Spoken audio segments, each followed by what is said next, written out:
ኣብ ድምፂ ራድዮ ኤረና ኢና ዘለና ክቡራት ተኸታተልቲ መደብ ሎማዓንቲ ኣብ ኦፕን ማይክ ፉት መድረኽ ሓውና ሚልዮን ሓድሽ ካብ ስዊዘርላንድ ባዝል ከም ዕዱም ጋሻና መፂእ ኣሎ ሚልዮን ሓወይ ሰምዓኒ ክትህሉ በዓል ሙሉእ ተስፋዬ ድምፂ ይስማዓካ ኣሎ ድዩ? ኣዎ ይስማዓኒ ኣሎ የናታን ሓወይ ከም ዝገርካ ዝዓደምካኒ ብጣዕሚ ዘመስግነካ ዕድሜና ክቢርካ ብዚ ድምፂ ራድዮ ኤረና ክትቀርብ ዝበቃዕካ ብሽመን ብሽም ኩሎም ተኸታተልቲ ድምፂ ራድዮ ኤረናን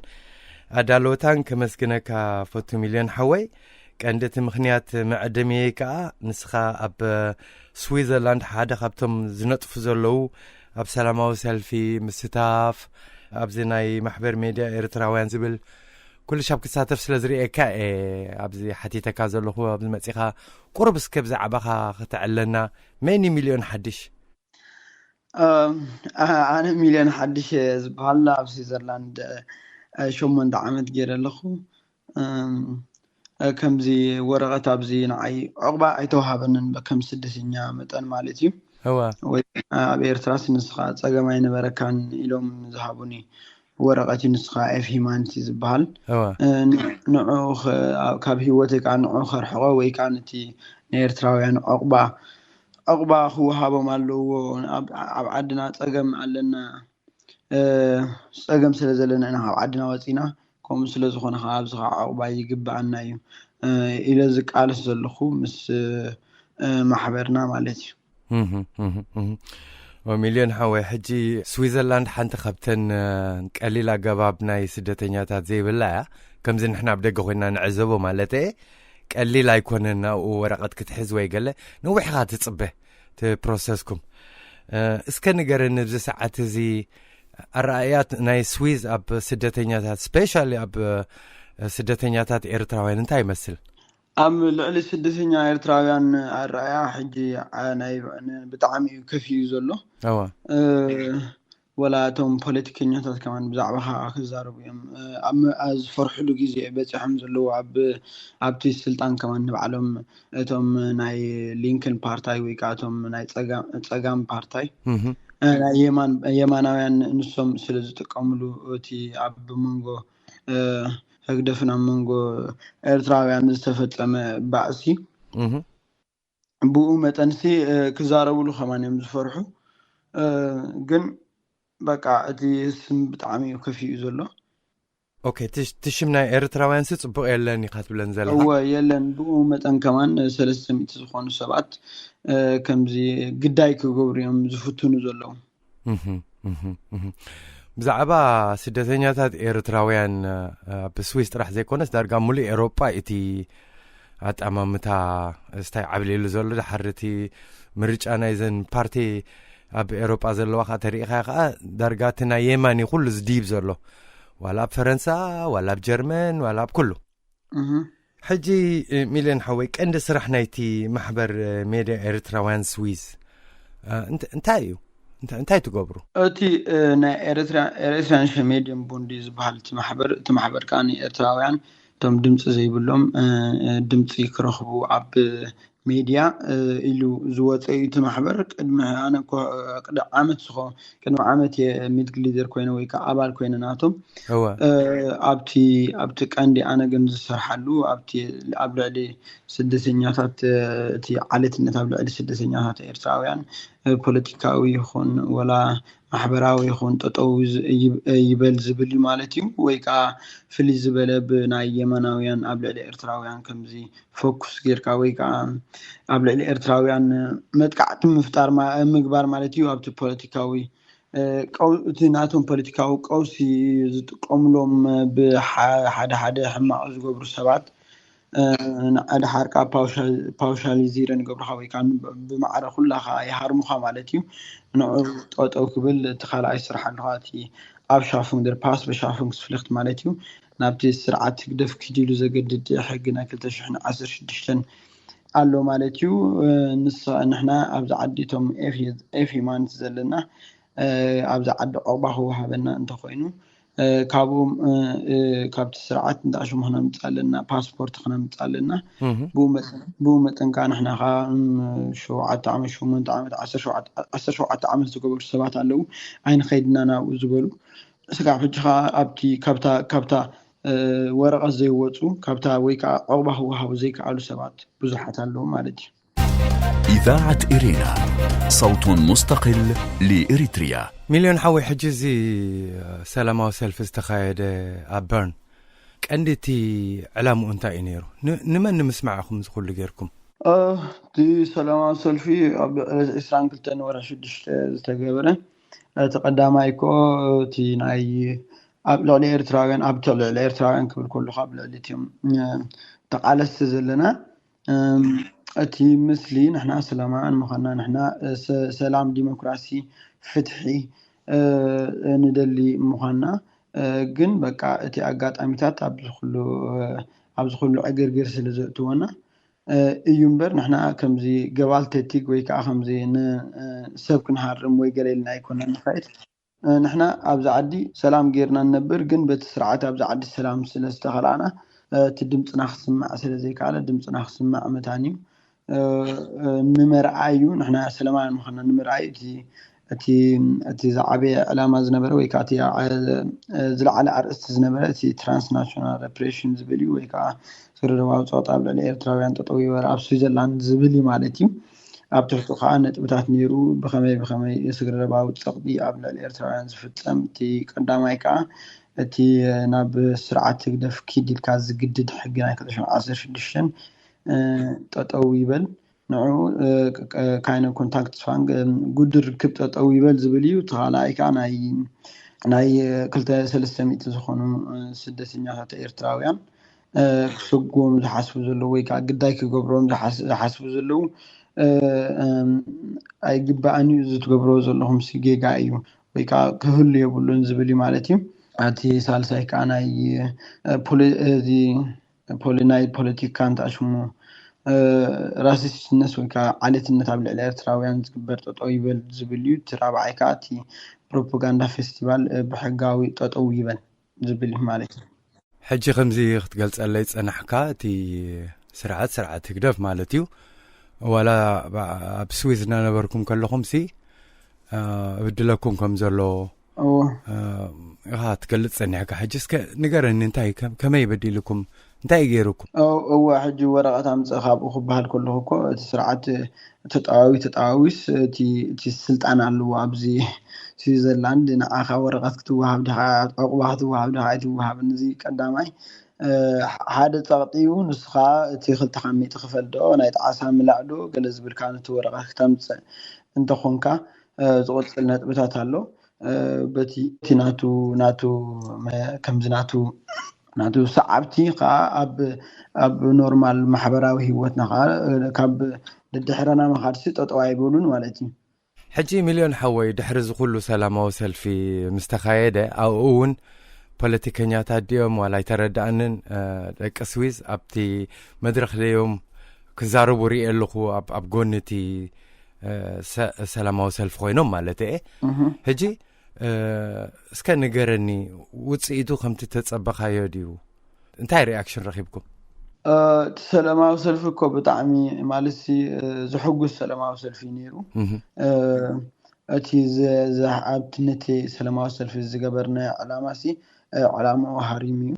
ات علامة زنبرخا اتي بسلام جميركا بسلام مودع اتيوم ات عقالوا عبلعني سلامة وسلفخا بغازيت انياتاتيكم بوليتيكينياتات انتعشمو أقالبو خركب نيرو نسو انترخبيو أبو متعز نبرت ناي اسب ميغرانت حلافيتيان اسب ميغرانت زبالو ويكاب سلفي اسب زبالو ميغرانت اسب ناي تي اسب زيكونس ناي تي ميغرانت ناي تي ميغريشن اسب زبال تبا إيا اتا بوليتيكاويتيا مساس تزاريبا مالتيو بومت ان كمان كم بروجرام وشيدوم مالو كمان اتناهنا قداي كعريو نا اسف ميغرانت مالتيو كابوز مصعجا تزاريبا مالتيو عدل توهيبان كتزارب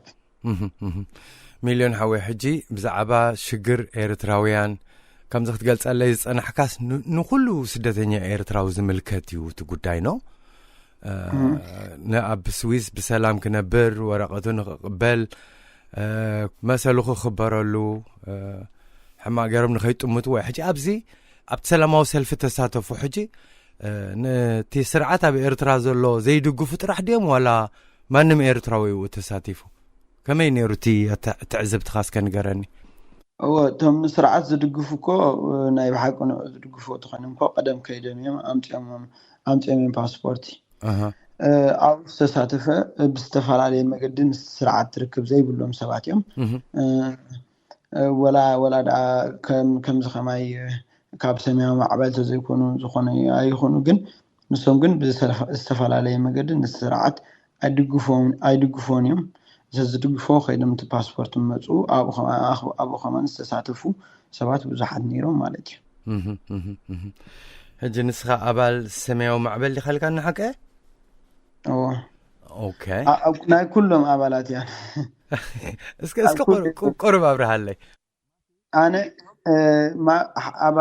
ኣባል ኤርትራን ሸሜድዮም ቡንዴ ኣባል ብሩህ መጻኤ ኣባል ሰማያዊ ማዕበል ኣነ ዝመስረት ኳ ማሕበር ኤፍ ሂማኒቲ ትብል ከዓ ማሕበር መስሪቶ ማለት እዩ ኣባል ናይ ኩሎም እዮም ማለት እዩ ቀድሚ ሕጂ ዝነበረ ኣብ ስዊዝ ኣጋባብ ኣቃወማ ካብ ቀደም ጀሚሩ እስኻ ሕጂ 8-9 ዓመት ኢኻ ጌርካ ዘለኻ ኣብ ስዊዝ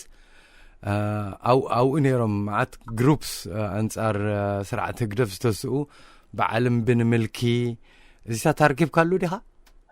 ኣይርከብ ኩሉን ኣይርከብካ መንስኻ ከምቲ ብስእሊ ዝረኣኹኻሲ እዋ ሕጂ ከመይ ኸይድ ኣሎ እቲ ኣቃወማ ይውስኽ ደሎ ተዳኺሙ ድዩ ከመይ ትዕዘቦ ኣለኻ እስከ ንገረኒ እቲ ኣነ ከመይ ካብ ምንታይ ወሲኹ ካብ ምንታይ ጎዲሉ ኣይፈልጥን ግን ከምቲ ኣነ ዝዕዘቦ ማለት እዩ ከምቲ ሕጂ ሓድሽ ተቃላሳይ ዘይኮንኩ ባቂ ሓድሽ ተቃላሳይ ድሓን ንበሎ ማለት ካብ ቀደም ሞላይ ኣብ ፌስቡክ ወይ ገለ መለ ሸር ይብል ገለ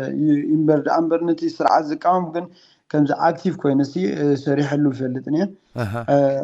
ሕጂ ግን ምዚ ናይ ማዕበል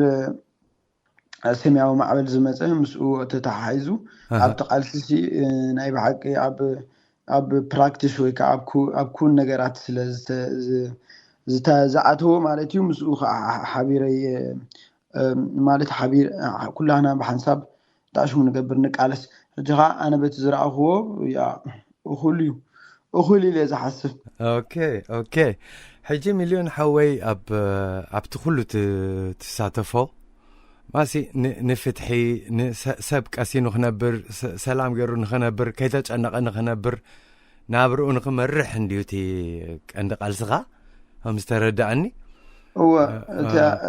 እቲ ናተይ ቃልሲ እቲ ኤርትራዊ ኣብ ዝሃለዉ ይሃሉ ብሰላም ገይሩ ክነብር ኣለዎ ናይ ዝኾነ ሰብ ኢደቤዛ ከይኮነ እኮ ሕጂ ከምዚ ኢልካ እናተቃለስካ ከለኻ ኣት ሴም ታይም ኣብኡ ከዓ ነቲ ስርዓት ዝድግፉ መሳቱኻ ኣለዉ ገሊኦም ብባሕሪ ዝኣተዉ ገሊኦም ከም ኩሉ ስደተኛ ኾታ ኣንጻርካ ውጠጠው ክብሉ ክትርኢ ከለኻ ወይ ንዓኻ ከይድግፉ ወይ ምስቲ ስርዓት ኣብ ጎኑ ኣለና ክብሉ ከለውስ ከመይ ይስማዓካ እንታይ ክትብሎም ትደሊ ኣነ ኮ ዝብሎም የብለይን እቶም ክብሎም ዝግባኣኒ ወይ ከዓ ዘለኒ ይብሎም ወላ ሓንቲ ፀገም የብለይን ግን እቲ ዓብ ነገር እኮ ኣነ ኣይመስለንን ንስርዓት ግደፍ ስቕ ኢሎም ኣይኮነን ማለት ይድግፎ ኢለ ኣይሓስብን ወላ 10 ግዜ ደኣ ስቕ ኢሎም ከም ዝምሻለካ ምንታሽሙ እንተበሉ ከም ዝድግፎ ኢና እንተበሉ ቶም ምሳይ ዝመፁ ቶም ምሳይ ኣብዚ ድሓን ዝዓበይ ንበሎም ኣይድግፎን እዮም ግን በቃ ብዝኾነ ዝተፈላለዩ ምክንያት ንዓኻ ይቃወሙኻ ወላ ንዓይ ተዘይተቃወምንሲ ንካልእ ዝቃወሞም ናይቲ ደለይቲ ፍትሒ ዝኾኑሲ ዝቃወሞም ይኾኑ ንስኻ ዝገብሩኻ በቃ እቲ ውሕስነት ዘይስምዖም ምዃኑ እየ ዝኣምን ኣነ ንዖም ውሕስነት ትገብረሎም ድሓር ናብ ህግደፍ ዝቐርብሉ ምክንያት ወላ ሓንቲ የለን ኢለ ዝኣምን ኣነ إذاعة إرينا صوت مستقل لإريتريا حدا خبتي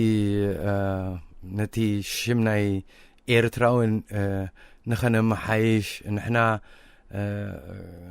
عمت أنياتات كم زي كنا نخنا في اللت إنا نقال زلنا إل كان نيركا نتوم دك سويسرلاند مالت نديو ماسي ناي سلامة وسلفت راح زجبركا زي كونس نبتكبار كتر يو ዝመደብካዮ ነገር ኣሎ ዶ ንኣብነት ፌስታታት ናይ ህግደፍ ገለ ክካየድ ከሎ ኬድካ ነቲ ዳስ ምብታን ገለ መለ ነይሩ እዩ እዚ حجي بأخذ جمرة زي كونس كاب قدم بجزي بنملك مالتي كي تولد كخلا اوكي مليون حوي انتي بلان كتوص ناي سلامو سلف ترحدي ولا بتكبارك زوسنكم وسانيتات عليو نحن كم محبر مالت كم محبر اي في مالتي نبر سويسرلاند بزح سراحاتنا نقبر مالت بزح مرخابات يخون دبلوماسي يخون بزح بقدامي كمان قدام كمان اب وعلى سدسينياتات بارلاما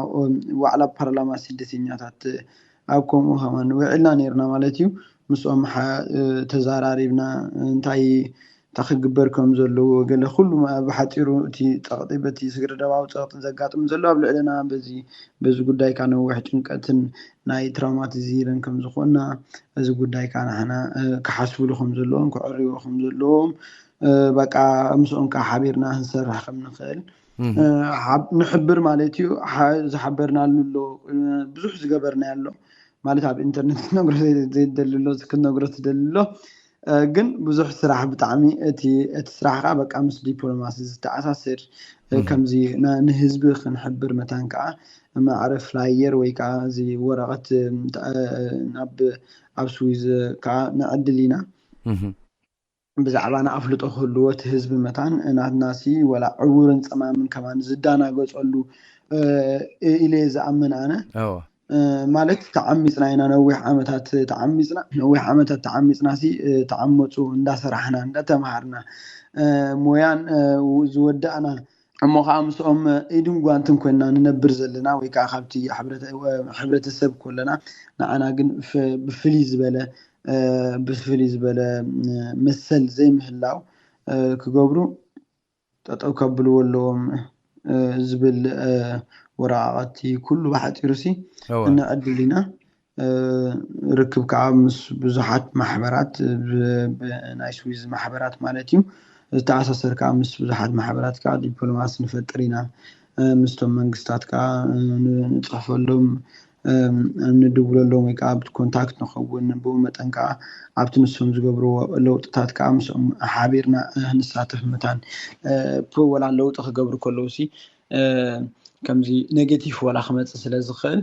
ንሕና ከዓ ፖዚቲቭ መታን ኣብ ልዕሊ ኤርትራውያን ክመፅእ ምስኦም ሓቢርና ንሰርሕ ከዓ ንሓትት ማለት እዩ ኣብቲ ለውጥታት ሚልዮን ሓዊ ሕጂ ከም ኣባል ናይ እዚ ሰማያዊ ማዕበል ኢኻልካኒ ኖ ነቲ መንግስቲ ስዊዝ ነቲ ህዝቢ ስዊዘርላንድ ንሕና ግብረ ሽበራውያን ኣይኮንና ንሕና ሰላማውያን ኢና ንሕና ተበዲልና ኢና ኢኻ ትብል ዘለኻ ሓቀ ለሰይ ፅባሕ ንጎ ህግደፍ ዲዕ ዝበለ ፌስታ ክካይድ ይብታ ኣብታ ስኻ ዘለኻ ከተማ ኣብ ባዝል ኢኻ ተቐመጥ እንታይ ኻ ክትገብር እየ ክፈልጥ ደልየ ኣብዚ ሕጂ እዋን ወላ ሓንቲ ይገብርኒ ኣነ ማለት ጉዳይ ኣይኮነን ማለት ክስዕስዑ ይኽእሉ እዮም ኣነ ናይ ሳዕስዒት ወኒ ዘይኮነሲ ናይ ለውጢ ናይ ፍትሒ ናይ ሕጊ ናይ ዝተፈላለየ ዓይነት ንሓደ ሰብ ዝግብኦ ነገራት እየ ዝደሊ ዘለኹ ማለት እዩ እቲ ቅድሚ ሕጂ እቲ ተገይሩ ንሱ ተገይሩ በቃ እቲ ናቱ እንታሹ ምስ ኣብላው ፈንገሪ ወይ ከዓ ጊዜው ሓሊፍ እዩ ኣገዳሲ ኣይኮነን እንደድሕሪ ህግደፍ ክኸይድ ኣነሲ ኣይ ሙድ የብለይን ከማን ሳዕስዑ ናይ ሳዕስዒት ፀገም ዘለዎ ሰብሲ ሳዕስዒ ኢለ ዝኣምን ሚልዮን ዓወይ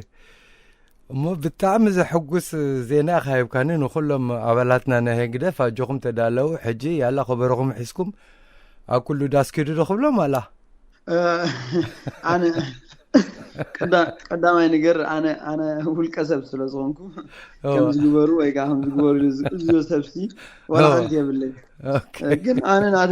ናተይ ክዛረብ ከለኹ ናተይሲ ማለትሲ በቃ ኣነ ሳዕስዑ ናይ ሳዕስዒት ፀገም ዘለዎም ሰባት ኮይኖም ብእውነት ኣነ ክሕዞም ኣይደሊኒ እቲ ዝግባዕኒ እዝኒ ተዋሂብኒ ስለ ዘሎ እዝኒ ተዋሂብኒ ዘሎ ከዓ ክጥቀመሉ ስለ ዝደሊ ደድሕሪ ማለት ኣብቲ ትገብሮ ከዓ ዝኾነ ፖለቲካ ዲፕሎማሲ ትገብሮ ከዓ እዚኣ ተጠዋብልዋ ንሕና ከማን ንሕና እውን ክንዛረብ ትኾይና ንሕና እውን ንዓኹም ክንጣበቀልኩም ትኾይናሲ እዚኣ ተጠዋብልዋ ዚያ ጠጠው አብሉዋይ ማለት እዩ ሕጂ ኣነ ጠጠው ኣነ ንነፍሰይ ጠጠው ተቢልያ ምስኦም ክሰርሕ ዝኽእል እንተ ጠጠው ተዘቢልያ ግን ድሕሪ ክግደፍ እንተጎየ ግን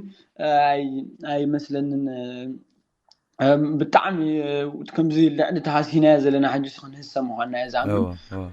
ዋጋኻ ክፍለና ምዃኑ እዩ ዝኣምን እቲ ዋጋኻ ውሕድ መክሰብ ብዙሕ ክሳራ እንተኮይኑ ኣየርባሓካኒ ዋጋ ኢለ እምነት ስለ ዘለን ንሱ ከዓ ጠጠው ክብል ኣለዎ ሕጂ ብሕጂ ዝመፅእ ዝኾነ ዓይነት ነገር ብዙሕ ክሳራ ይኸውን ውሕድ መክሰብ ከም ዝኸውን ከምዚ መደምደምታ በፂሐ ንበሎ መደምደምታ በፂሐ ከምኡ ስለ ዝኾነ በቃ ጠጠው ክብል ኣለዎ ከማን ንሕና ኣነ ከማን ኣብን ከለኹ ከማን ንኩሉ ሰብ ክብል ኣብ ስዊዘርላንድ ዝነብር ማለት ምስ ናይ ስዊዘርላንድ ፖለቲካ ዝተኣሳሰር ስለ ይዕዘቦ ብወገነይ ስለ ዘለኹ ኣብ እቶም ግዳይ ዝኾኑ ሰባት ከዓ ብጣዕሚ ንሶም ኣብ ስዊዘርላንድ ዝገብሩ ነቶም ኣብ ታሕቲ ዘለዉ ሰባት ወይ ከዓ ነቶም መሰል ዘይግብኦም ሰባት እዮም ዝረግፁ ነቶም ዝስዕስዑ ዋልሓንቲ ይገብርዎ እዮም ነቶም ወላ ድሕሪኦም ዝኸዱ ወላ ዋልሓንቲ ይገብርዎም እዮም እቶም ግዳይ ዝኾኑ ሰባት በቃ እቶም ዋልሓንቲ ዘይገበሩ በቃ መሰል ዘይፍሉ ተነፊግዎም 5 ዓመት 6 ዓመት 7 ዓመት ዝገብሩ ኣብዚ ዓዲ በቃ ዓቕቦም ተኣሽሙ ተገይሩ እዚ ዕቕቦም ተነፂጉ በቃ ብኡ መጠን ከዓ ኣብ ኖት ዝነበሩ ወይ ከዓ ኣብ ኢመርጀንሲ ዝነበሩ ካምፕ ዝነበሩ ሰባት ንሶም ሕጂ ኣብዚ ሰዓት እዚ ግዳይ ክገብርዎም ዝደልዩ ዘለዉ ስዊዘርላንድ ንሕና ንገብር ኣለና ኣብ ልዕሊ ኤርትራውያን ዝኾነ ኢሎም ኣብቲ ሰላማዊ ሰልፊ ዝገበርናዮ ከማንሲ ድሕሪ 3 መዓልቲ ናብ ሓደ ሃገር ካብ ኣፍሪቃ ከይዶም ሰለስተ ሰባት ካብ ኣፍሪቃ ከይዶም ዲፕሎማሲ ገይሮም ናበይ ከም ዝሰግዎም ቦታ ከደልዩ ወስስ ስዊዝ ጥራሕ ኣይኮኑን ተረዲኻኒ ዞም ዳርጋ ብምሎም ኤውሮጳ ዝጓዩ ዘለዉ እንዲኦም ነቲ መራፂ ኣብዚ ዘሎ ንኽእምኑ ንሕና ድሓን ክንሰጎም ኢና ክነልግሶም ኢና ባይ ዘ ወይ እዚ ጉዳይ ኤርትራውያን ጥራሕ ኣይኮነን ጉዳይ ዝኾነ ስደተኛ ስፔሻል ኣፍሪቃዊ ተኮይኑ ርኡይና ብኣፍሪቃ ክንመልሶ ኢና ምስ ሓንቲ ሃገር ተሰማሚዕና ገለ ዝብሎ ዘሎ ሓድሽ ኣይኮነን ስዊዝ ከዓ ኣብ ኮሙታት ክትገብር ከኣስ ዳርጋ ናተይልካ ክትሕዞ ኣለካ ማለት እየ እወ ናተይለ ኣይሕዞን እዩ ንሷ ከሕዞ ኢኻ ዝቃለሶ ዘለኹ ተረዲ እንዳሽሙ ኣብዚ ፍሉይ ዝገብሮ ኣብ ስዊዘርላንድ ግን ኣብ ልዕሊ ኤርትራውያን ፎክስ ዝገበረ ስለ ዝኾነ እዚ ብዓልትነት እዩ ዝርአ ክንደይ ኣብ ዘለዉ ካልእ ሃገራት ከምኡ ዘይሰግዎም ኣብ ኤርትራውያን ኢልካ ዝግበር ግን ኣብ በዓልትነት እዩ ዝርአ ማለት እዩ ፎኩስ ኣብ ኤርትራ ጠጠው ክብል ኣለዎ ከምኡ ከዓ ማለት ሓቀኛ ዝሰጉ ተኮይኖም ብዙሓት ሃገራት እዮም ዘለዉ ኣብዚ ካብ ብዙሓት ሃገራት ዝመፁ ስደተኛታት ኣለዉ ግን ኣብ ስዊዘርላንድ እቲ ፈርፋሱም ናቶም ወይ ከዓ እቲ ሕገ መንግስቲ ወይ ከዓ ቅዋም ናቶም ይኽልክሎም ስለ ዝኾነ ክገብሩ እታ ዝናብ ሳልሳይ ሃገር ንገለ ዝበሃል ክሰጉሲ ዝሕዞም ነገራት ብዙሕ ኣሎ ግን ሕጂና ኤርትራውያን ግን እቶም ንህዝቢኦም እኮ እቶም ህዝቢ እኳ ከም ዝምሻለካ ትጠምምሽ ጥሚ ትብል ምስ ተስዑ ገለ ብልዕ ተብልካ ሩፍ ተብል እቶም ዝብልዑ ዘለዉ ከዓ እቶም እቲ ህዝቢ ምሽ ይብል ማለት ናቱ ጥርዓኑ ያቀርብ ሽዑ ጥርዓኑ ዝተቀረበ በቲ ህዝቢ መጠን ከዓ ንሶም ከዓ ውሳነ ይሕልፉ እቲ ህዝቢ ከዓ ሩፍ መበሊ ከም ዝጠሚኻ ፀኒሕካ እንተሂብካ ንሰብ ዝኾነ ነገር ሽዑ ሩፍ ይብል ምሽ ሩፍ መበሊ እዮም ዝገብርዎም ዘለውኒ ኤርትራውያን ማለት እዩ ንሱ እኳ እቲ ፍሉይ ነገር ዝገብሮ እምበር ከምዚ ናይ ኢንግላንድ ዝገብሮ ወይ ከዓ ዓዲ እንግሊዝ ዝገብሮ እንተዝኸውን ትሮስተም ፋልሽ እንድዩ ትሮስተም ሕማቅ እንድዩ ግን ካብኡ ናብኡ እቲ ዓለትነት ኣብ ልዕሊ ሓንቲ ናትሲዮን ወይ ከዓ ልዕሊ ሓንቲ ደቂ ሃገር ከምኡ ክገብሩ ከለዉ እዚ ዝኸፍአ ዝገብሮ እዚ ጉዳይ ጉዳይ ክገብሩካ ምሕሳቦም إذاعة إرينا صوت مستقل لإريتريا ኣብ ድምፂ ራድዮ ኤረና ኢና ዘለና ክቡራት ተኸታተልቲ መደብ ምሳና ሓውና ሚልዮን ሓድሽ ካብ ከተማ ባዝል ስዊዘርላንድ እዩ ዘሎ ሚልዮን ዓርኪ ኣቢለ መቸም ሰሊጣትኒ ረኺበካ ሳልሳይ ደ ራብዓይ ግዜ እየ ዝድውለልካ ዘለኹ ቲዮ ክሬዲት ክልተ ግዜ እቲ ኮኔክሽን ናተይ ጌጋ እዩ ነይሩ ሓንሳብ ኣብ እንዳቐምቃማ ኢኻ ፀኒሕካኒ ከምኡውን ኣብ መንጎ ስራሕ ነርካ ሎማ ዓንቲ ግን ዕድል ገይረ ረኺበካ ኣለኹ እስከ ምናልባት መዛዘሚት ክትኮነና ድሕሪዚ ዝተኻየደ ሰላማዊ ሰልፊ ኣብ ስዊዝ ቀንዲ በዓል እስኻ ተሳተፍኩሞ እንታይ ውፅኢት ረኺብኩምሉ ገለ ፖዚቲቭ ኤሾ ዝመፀኩም ኣሎ ዶ በቲ መንግስቲ ስዊዝ ወይ ኣባላቱ ያ ቶም ደገፍትና ቀንዲ ቶም ደገፍትና ሕጂ እንታሽሙ ኮይኖም ማለት እዩ ክተኣማምኑ ክጅምሩ ዕድል ሂብናዮም ማለት እዩ ናይ ብሓቂ ንሕና ከምቲ ደገፍትና ክትብል ከለኻ ሕጂ ኣየኖት እዮም መን እዮም እቶም ደገፍትና እቶም ፀጋማውያን ማለት እዩ ፖለቲከኛ ኦኬ እቶም ደቂ ስዊዝ ማለት እዩ እቶም ፖለቲከኛታት ክዛረቡልና ብኣናሲ ክጅምሩሲ ተኽእሎ ኣሎ ንሳታት ዝጀመረት ግን ፋሕ ክነብላ ከም ዘይብልና እዩ ተኣገዳሲ ማለት እዩ እታ ጀሚራ ዘላ ጽቡቕ ርክብ ጽቡቕ ስእሊ ብዙኾነ ነገር ክነባላሽዋ የብልናን በኣ ክንቀፅል ኣለና ዝብል ማለት እዩ ንሳያታ ዛዕቤት ንዓይ እንታሽሙ ጌራት ማለት ከም ሰምዑ ኦኬ ንስኻ ተዘራረበና ንስኻ ፀገም ኣለካ ሚልዮን ንዓ ተዘራረበና ክብሉኻ እንተጀሚሮም ሲ ክሰምዑኻ ጀሚሮም ኣለዉ ማለት ስለዝኾነ ንዓና ስለዝኾነ እዚኣታ ፅቡቕቲ ዓወት ስጋብ ሕጂ እታ ዓወት ሒዝናያ ዘለና ማለት እዩ ከመይ ክቕፅል ሕጂ ካልእ ፕላን ኣሎ ዲ ኣነ በዛ ውልቀ ክነግረካ ብዙሕ ፕላናት እዩ ዘለኒ ማለት እዩ እቲ ፕላን ከዓ ናብቲ ማለት በቲ ባእሲ ዘይኮነስ ብካልእ ዓይነት ነቲ ናትካ ዲሌታት ከተማላየሉ ትኽእል መገድታት ብዙሕ ኣሎ ማለት እዩ ኣነ ፕላን ዝገበርኮ ከማን ኣብ ግብሪ ክውዕል ምዃኑ ውዕልና ሓዲርናሲ ኣብ ግብሪ ክውዕል እንድዩ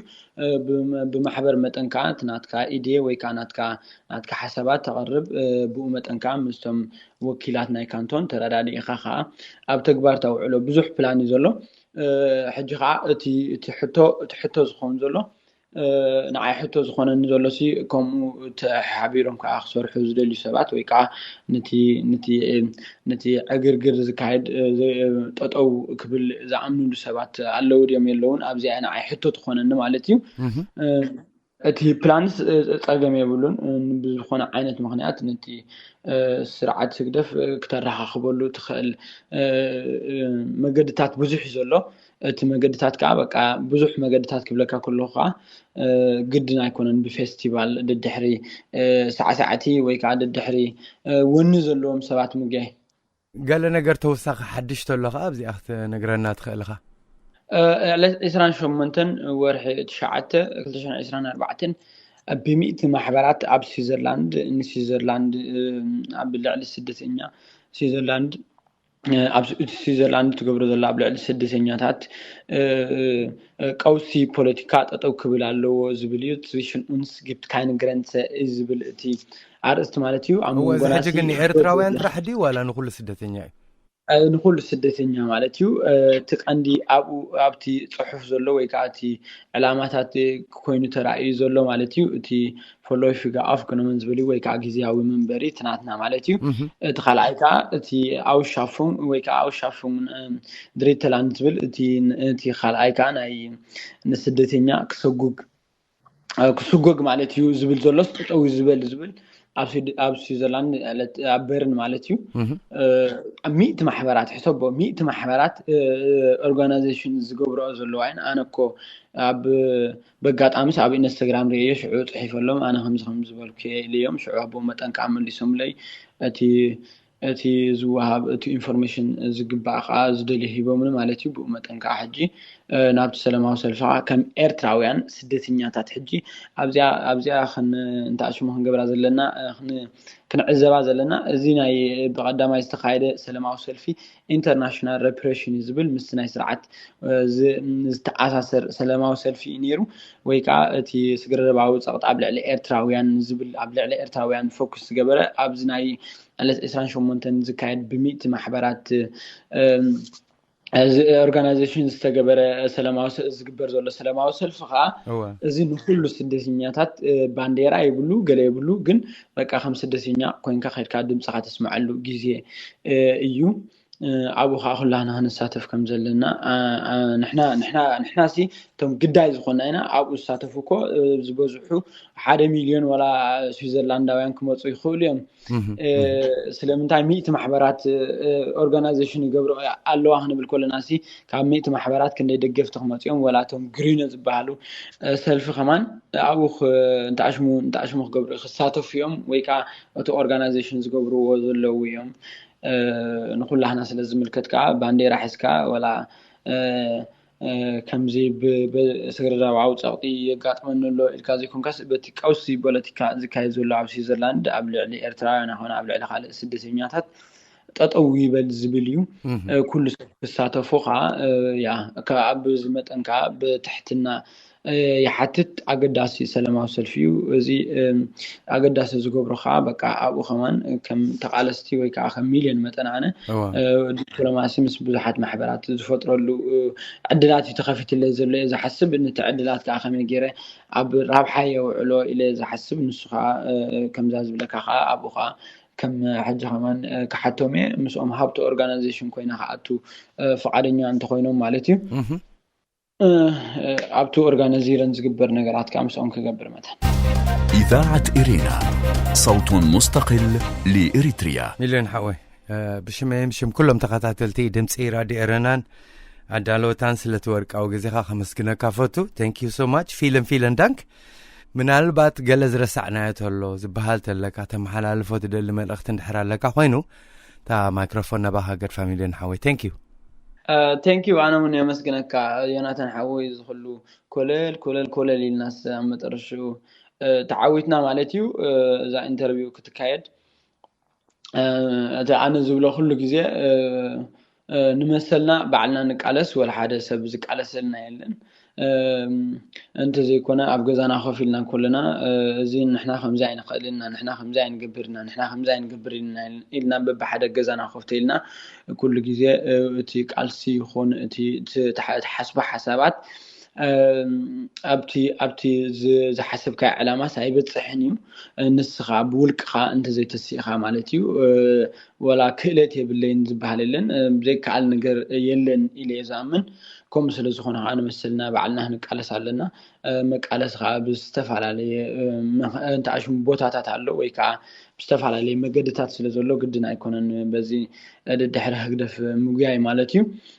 كبلاز دلقن تازع عبيت كبلاز دلقن بقى الدحر هقدف دانكيرانا هقدف